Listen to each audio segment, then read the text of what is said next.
Hi everyone, in this video, I will show you how to fix X something isn't right. Try your request again later.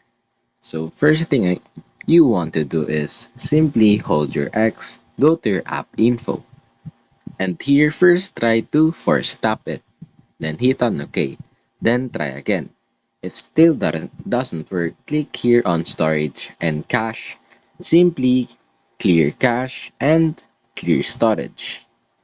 Now after that, simply sign in again to your account or log in and it should work.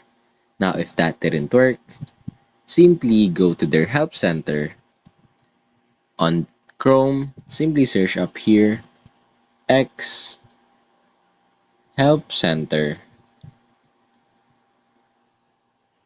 and here simply report what is happening to you. Then they will help you or they will fix it for you. And that's basically it.